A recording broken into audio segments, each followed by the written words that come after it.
a todas, a todos.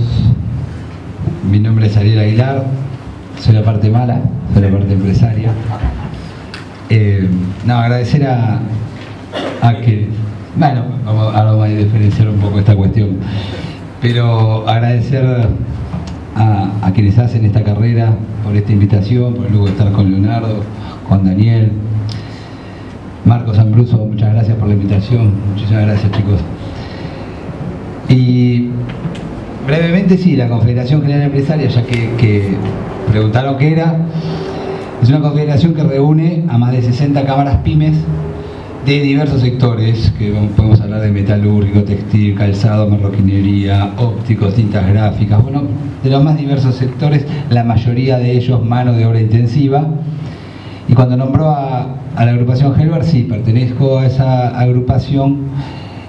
Creamos unos cuantos empresarios pymes para darle para tratar de darle al empresario nacional un rol que no ha tenido hasta ahora y que fue el gran problema, creo, que ha tenido el empresariado nacional, ese sueño que tuvo Helbar de constituirse como una verdadera burguesía nacional, en esto de transformarse en un sujeto político. Tomamos también el nombre de Helbar no como una visión setentista, si se quiere, en términos de que yo puedo individualmente reivindicarme con muchas cosas de los 70, pero más que nada porque estábamos hablando de un contexto de país en el cual la participación del salario en el ingreso nacional era de casi el 46%. Estamos hablando de un proyecto de país donde las pymes crecían, donde los barrios dinamizaban sus economías, donde el crecimiento era colectivo, y ese proyecto de país es arrasado, muchos dicen primero por el Rodrigazo, digamos, la derecha argentina ha instalado, que por Helbar y sus medidas y su proyecto de industria nacional llegó al Rodrigazo, y no fue así, porque después de Helbar vino Gómez Morales, que preparó el terreno para que llegue el Rodrigazo, y finalmente llega el golpe de Estado, que lo que tenía por misión era implantar un modelo económico, ni más ni menos que eso. Fueron el brazo ejecutor de un proyecto económico que no es gratuito en la Argentina, y prueba de ello son los 30.000 compañeros que han dejado su vida.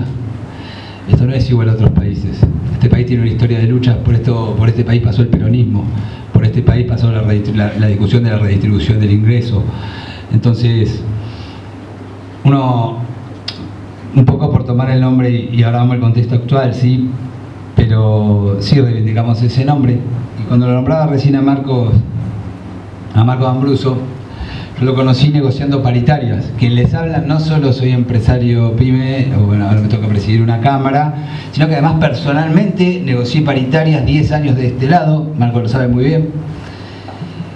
Y por supuesto que uno tiene discusiones hacia adentro, pero la realidad es que mi sector, el de la manufactura del cuero y afines, en los 90 no discutió una sola paritaria, y de 400 quedaron 40 empresas a fin de los 90. Porque cuando el empresario no discute redistribución del ingreso, no discute crecimiento colectivo, se funde. Básicamente es lo que sucede en este tipo de proyectos. Después, hacia adentro, obviamente, está toda esa discusión del empresario que se ubica en un lugar que no es propio, en esa aspiración de ser de lo que no es, pero no es distinto al resto de la sociedad, que se identifica en un lugar que no le pertenece. El lugar del empresario pyme no tiene absolutamente nada que ver del de las grandes empresas.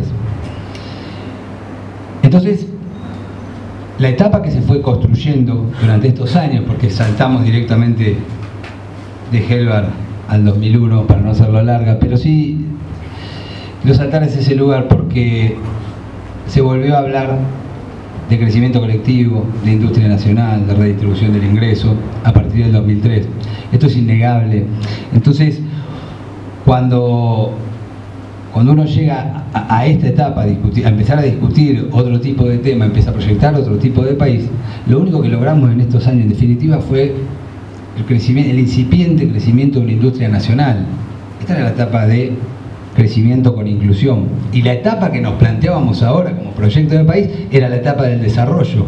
Jamás pensamos que íbamos a estar discutiendo lo que vamos a hablar ahora. Esta no era la discusión.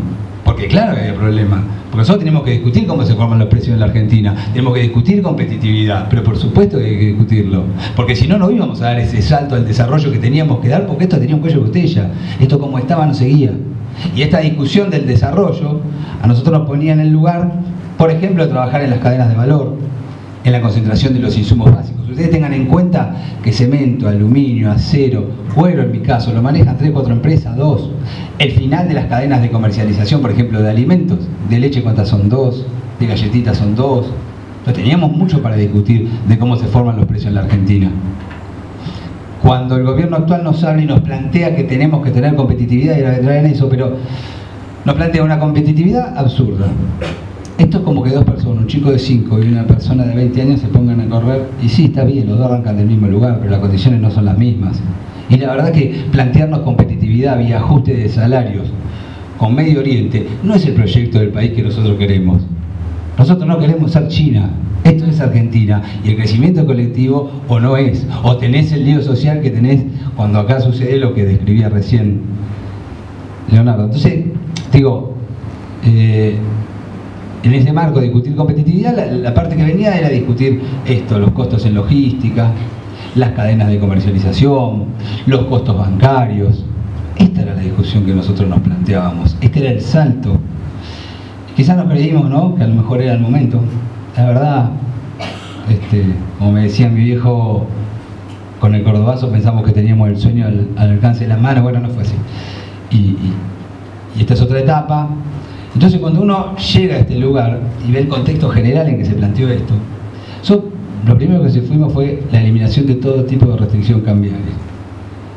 Después tuvimos, a raíz de eso, una devaluación, suba de importaciones, ¿no?, suba de casi todas las tarifas. Eso fue directo a golpear el mercado interno del que vivimos la mayoría de las pymes argentinas. Y cuando la eliminación de subsidios de las tarifas no es un tema menor, o la eliminación o la reducción, porque eso no solo nos pega a nosotros en los costos, de hecho a algunos sectores los deja fuera de competencia, pero vamos a suponer que no, que a los sectores mano de obra intensiva, en el caso mío fabrico carteras de dama básicamente, y ponerle que no afecte tanto en el costo individual del producto, pero donde más afecta es en el bolsillo de todas las mujeres, señoras que están acá, que no van a poder comprar una cartera si siguen subiendo las tarifas de la manera que están subiendo. Entonces, digo, las tarifas nos pegan por dos lugares, por la parte de costos en algunos casos y fundamentalmente por la parte del consumo. Entonces, cuando hoy yo saco el número de las importaciones del sector de marroquinería, estoy un 56% arriba, no respecto al 2015, respecto al 2016. Esos son 15 millones más de productos que entraron estos primeros 10 meses, que no se produjeron en la Argentina en un mercado interno que cada día está más caído, al orden del 20-25%, si hablamos de este tipo de sectores como el textil o el nuestro. Si vemos la caída interanual de la industria en el 2016, estuvo en un promedio del 5%. Pero los sectores estos que les nombro, que además son los que más mano de obra generan, subieron entre el 20 y 25% promedio. Si hablamos de lo que es este año, el crecimiento fue casi nulo, con crecimiento de algunos sectores ligados a servicios, ligados a la construcción, al acero, pero no ligado a estos sectores que siguen con una caída de un promedio del 20%. En medio de todo esto, en marzo se presenta el Plan Productivo Nacional. Cuando yo voy a las reuniones, porque por supuesto que como presidente de Cámara voy a todas las reuniones que se imaginen, con el ex dueño de una FJP, hoy ministro de Producción, como Cabrera, con el del campo Brullaile por el tema de los cueros, bueno, con Triaca, todos los que se imaginen, porque es la responsabilidad que tenemos que tener, y nos presentan este Plan Productivo Nacional, que básicamente nos plantea una transformación productiva. Y la transformación productiva, para muchos sectores, es transformarse en importadores, o es darnos créditos para subsidiar los despidos. Entonces, empecemos a analizar. ¿Qué es una transformación productiva? La discutimos. Es probable. ¿Por qué no vamos a dar la discusión? Ahora, una cosa es la transformación productiva manejada por el Estado y otra cosa manejada por el mercado. Manejada por el mercado es transformarse en importadores y en generar un país para pocos. Manejada por el mercado es el proyecto Australia. Ustedes saben que hay un capítulo que se llama Estrategia Australia en ese proyecto, en el Plan Productivo Nacional. No les dio la cara para ponerle Proyecto Australia. Entonces adentro pusieron Estrategia Australia. Pero claro, minería, servicios, agricultura, de eso vive Australia. Pero redistribuye entre 20 millones de tipos. Nosotros somos 50 casi, tenemos que entrar todos. Eso es es una reconversión productiva manejada por el mercado. Ahora vamos a una simple y burda. Si desde el Estado decimos, bueno, mira, los jeans no se hacen más en la Argentina, vienen todo de China, pero no entra una sola camisa más, nos ponemos todos los textiles a fabricar camisas. Eso es una reconversión productiva burda, básica, para explicar que no es que nos oponemos a discutir un concepto de reconversión productiva, pero no manejado de la lógica del mercado, porque lo que sucede es este desastre que viene sucediendo. Entonces, en el medio, no se olviden de algunos datos que pasaron en los últimos años. AEA, la UIA, las grandes corporaciones empresarias vienen planteando que tenemos que tener, para ganar competitividad, salarios como en México o como en Brasil. Ni siquiera pongo Medio Oriente, ¿no? Después entraremos, pero México o Brasil. Y lo vienen diciendo hace mucho tiempo, porque el proyecto de competitividad que tienen es vía ajuste de salarios. En ningún momento se plantean discutir todo lo que es los costos en logística. Vos fíjate, nos piden competitividad, nos plantean que nos rebajan las cargas sociales y por otro lado nos suben las tarifas un 50% y nos aumentan los peajes y nos aumentan los combustibles. Todo eso va a logística. Entonces digo, cuando hablamos de estructura de costos, pero bueno, tenemos proyectos de país distintos, eso está clarísimo. Y empieza a aparecer un nuevo concepto, el de los emprendedores, porque aparte, los que están acá están... A ver, porque está buena la palabra emprendedores. Tengo que emprender, bueno, tengo que emprender algo. Está.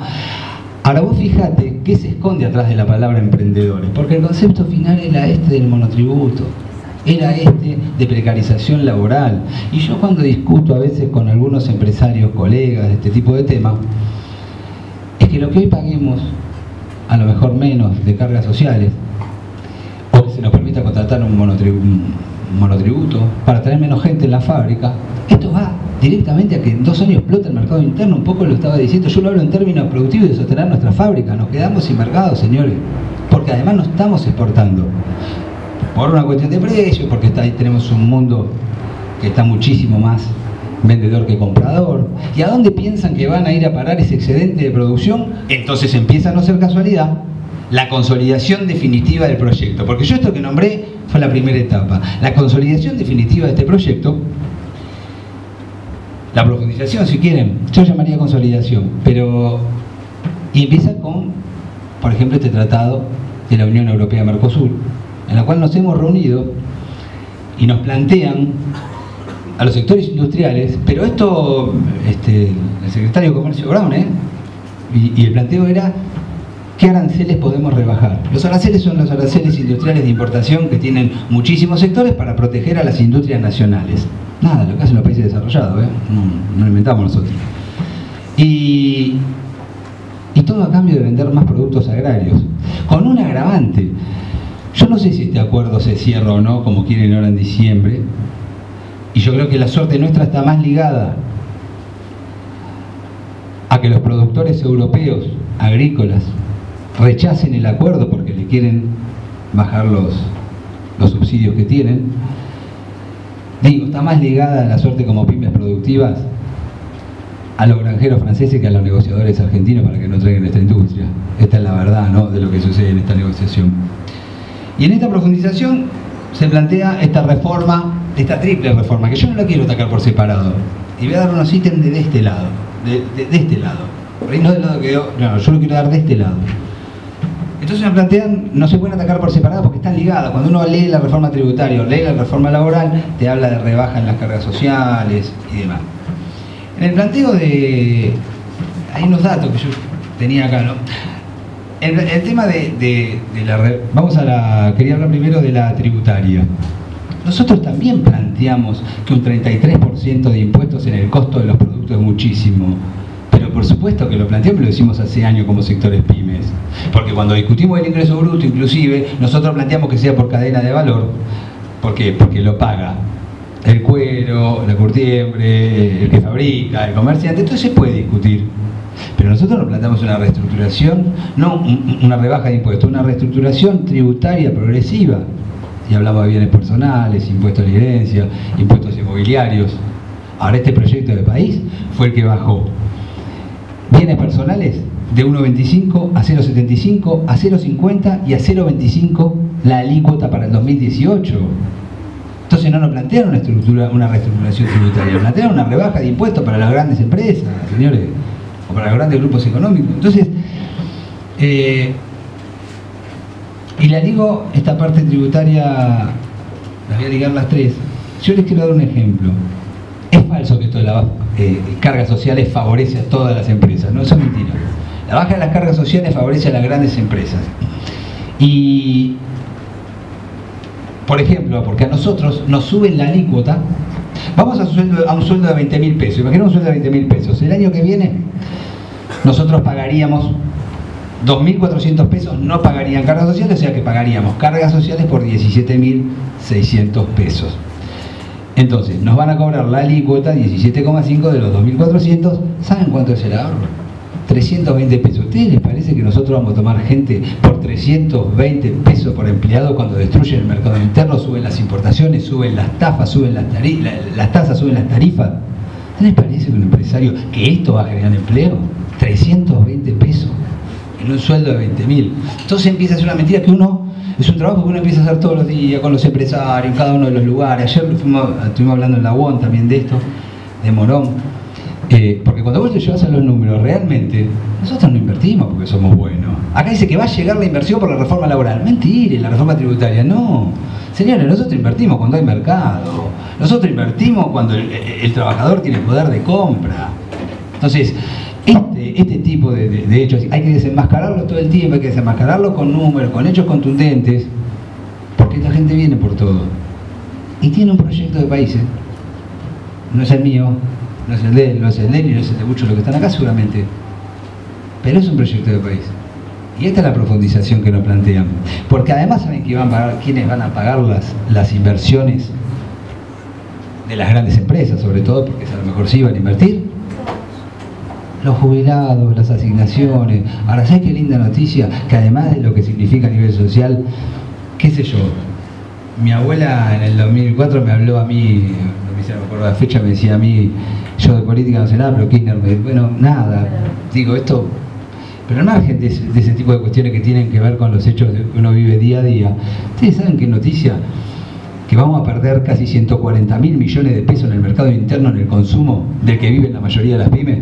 Porque de esto es lo que tenemos que hablar. Que es lo mismo que con los juicios laborales, señores. Yo por supuesto que tengo juicios laborales y tuve, ojalá no tenga más, pero digo, pero es lógico, si tengo 70 personas y no tenés juicios laborales, o sos marciano, tenés suerte, qué sé yo, son cosas que pasan cuando estás en momento de crecimiento, cuando la economía tracciona, cuando el crecimiento es inclusivo, paga, se soluciona, porque además, ¿saben qué? El 95% de la gente no hace juicio, se desarrolla, crecen las empresas. Entonces también hay que desmitificar esto. Y ahí tenemos un problema más hacia adentro, porque me rebajan en cargas sociales, pero la realidad es que lo más grave es que nos corren el eje de la discusión y nos dicen que el problema son los juicios laborales, está claro, que el problema son solamente los impuestos. Y yo los problemas ya se los enumeré. De mi sector cerraron 50 fábricas en estos 2 años. Digo, pasamos de 60, como arranqué, si lo creo que lo dije, en el 2003, a 400 y pico, ya cerraron 50 según datos del sindicato. 1.500 puestos de trabajo. Metalúrgico, CRAE, 15.000 puestos de trabajo. Textil, 7.000 puestos de trabajo. A ver, esto, por eso digo que nos corren el eje de la discusión. En eso es muy inteligente la postura, porque vamos detrás de la agenda que nos proponen y no de la agenda que nosotros tenemos que construir acá y desde cada uno de los lugares. Y todo para lograr una inserción inteligente en el mundo.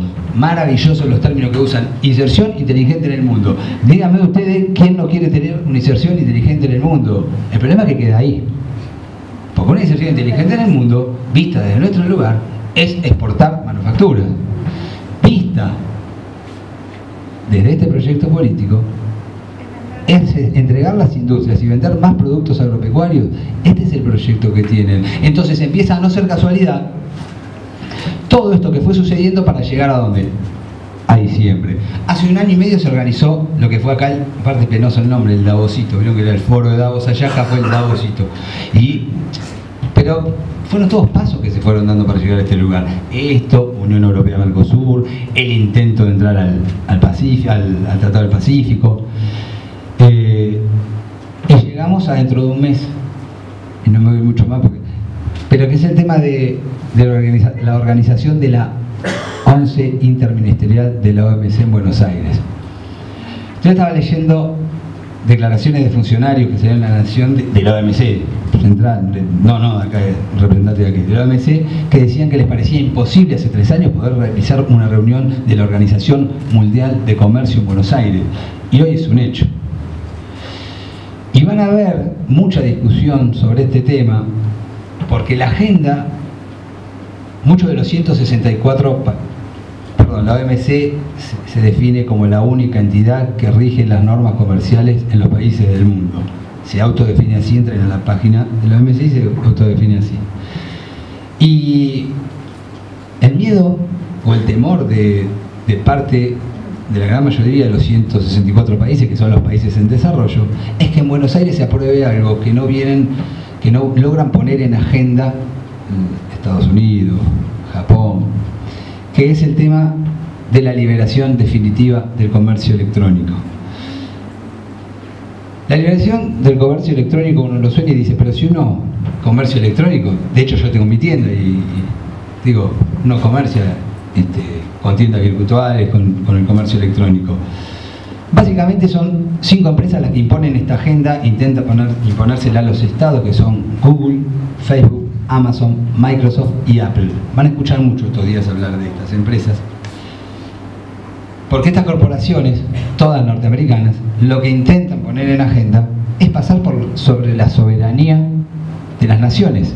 Esto es lo que se va a discutir, porque si se aprueba, Argentina siendo miembro, y más en esta etapa de la Argentina, de Brasil, contexto mundial no es menor, nos vamos a encontrar con que pueden acceder a las bases de datos de los países, algo a lo que Europa se viene negando desde hace años, que es que ingresen a su base de datos, a las bases de datos, en el caso nuestro, por ejemplo, de la FIP, para venderte una remera, para venderte un pantalón, un lavarropa, lo que quieras en la puerta de tu casa, y toda la confidencialidad que lleva adentro. Pero además, como no tienen obligación, si se aprueba, de poner físicamente la empresa en esos países que adhieran, no tributan impuestos, no pagan cargas sociales de ningún tipo. ¿A quién? Es la uberización que tanto se dice de la economía, quieren llamarlo así. De Uber, ¿qué es lo más importante? Ni los autos, ni los choferes. Ahora escuché que le compraron a Volvo unos autos que se van a manejar solo en unos años, salió ayer. No sé si lo escucharon, porque no es lo importante. Lo importante es la base de datos, el petróleo de este momento, la base de datos de todos los países. Eso se va a discutir en Buenos Aires. Esto es resignación de soberanía. Esto es resignar soberanía productiva, y permítame decirles que no hay independencia. Podemos tener independencia legal, pero no política ni económica, si no tenemos soberanía productiva. Entendamos que este es el concepto del país. Y un poco para cerrar, y sí creo que es la etapa de una alianza estratégica entre los sindicatos, los trabajadores, las organizaciones sociales y las pymes. Y es una construcción difícil porque es no solo es hacia afuera, también es hacia adentro. No es fácil. No tenemos el Estado. Entonces, si llegamos a traer el Estado, no podemos llegar de la misma manera. La concepción que tenemos que llegar nosotros es armados de otra manera, donde la producción, donde el trabajo, donde la industria, donde la redistribución del ingreso sean parte del mismo proyecto, donde volvamos a intentar discutir la etapa del desarrollo. Y esto se genera acá, se generó ayer en la UON, se generó el viernes o el lunes feriado, si se quiere, en Luján, con un montón de sindicatos que decidieron no apoyar esta reforma laboral. Que quiero decir algo además, porque me pasó un programa de televisión que me vino a correr y me dice, no, pero ustedes, vamos a ser claros, esta reforma laboral no la pidieron las pymes, ¿está claro? Y esta reforma laboral, si los representantes de los trabajadores no quieren, no pasa. Entonces son los representantes de los trabajadores los que van a decidir si esta reforma pasa o no pasa. Pero en el medio, y más allá de esta etapa, lo que yo quiero decir es que esto es lo que sirve, que esta es la construcción que tenemos que hacer todos los días, pero en cada espacio, darla es difícil. Pero la verdad que si no construimos una alternativa cuando estamos en el llano, cuando volvamos, dicen algunos, cuando lleguemos de vuelta al Estado, la verdad que no vamos a poder avanzar ni un centímetro. Muchas gracias.